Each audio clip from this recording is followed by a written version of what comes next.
शास्त्रों पुराणों में बताया गया है कि मनुष्य धरती पर रहकर जो भी अच्छे या बुरे कर्म करते हैं उन सभी कर्मों का लेखा जोखा मृत्यु के बाद होता है और उसके अनुसार सजा और पुनर्जन्म मिलता है। ईश्वर की दृष्टि में जो अच्छे कर्म यानी आपके काम होते हैं उसे पुण्य कहा जाता है और जो बुरे कर्म होते हैं उन्हें पाप कहा जाता है। पुराणों में कई अच्छे और बुरे कर्मों के बारे में बताया गया है। गरुड़ पुराण और कठोपनिषद में तो ये भी बताया गया है कि मनुष्य को अपने पाप कर्मों के कारण मृत्यु के बाद अलग अलग तरह के पापों के लिए कौन कौन सी अलग सजाएं दी जाती है। गरुड़ पुराण में उल्लेख मिलता है कि मनुष्य धरती पर जो कुछ भी पाप करता है उन सभी पापों की अलग अलग सजा बारी बारी से मिलती है। यम के न्याय में किसी भी पाप की सजा से बचा नहीं जा सकता। कामी व्यक्ति के लिए ऐसी है सजा। गरुड़ पुराण में बताया गया है कि परस्त्री पुरुष संबंध रखने वाले को लोहे के गर्म सलाखों को आलिंगन करवाया जाता है। जो पुरुष अपने गोत्र की स्त्री से संबंध बनाता है उसे नर की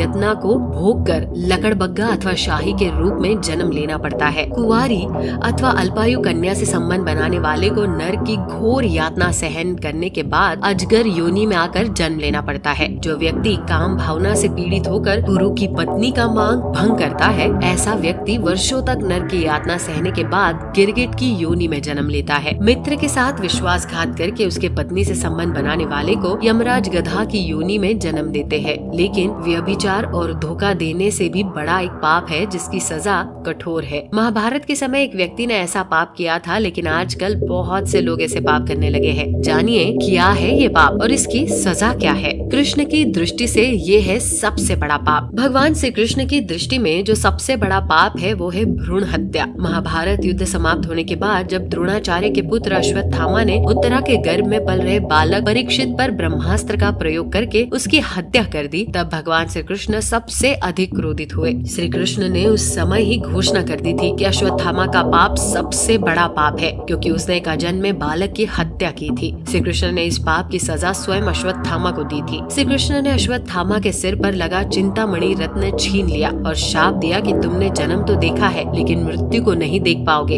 यानी जब तक सृष्टि रहेगी तुम धरती पर जीवित रहोगे और कष्ट प्राप्त करोगे। भ्रूण की हत्या करने वाले के लिए सबसे कठोर सजा निर्धारित है और ऐसे व्यक्ति को कई युगों तक इस सजा का दंड भुगतना पड़ता है। तो दर्शकों, कैसे लगी आपको ये पूरी कथा हमें कमेंट कर जरूर बताइएगा। साथ ही यदि आपको ये वीडियो पसंद आई हो तो वीडियो को लाइक कर चैनल को सब्सक्राइब जरूर कर दे। वीडियो में अंत तक बने रहने के लिए आपका धन्यवाद।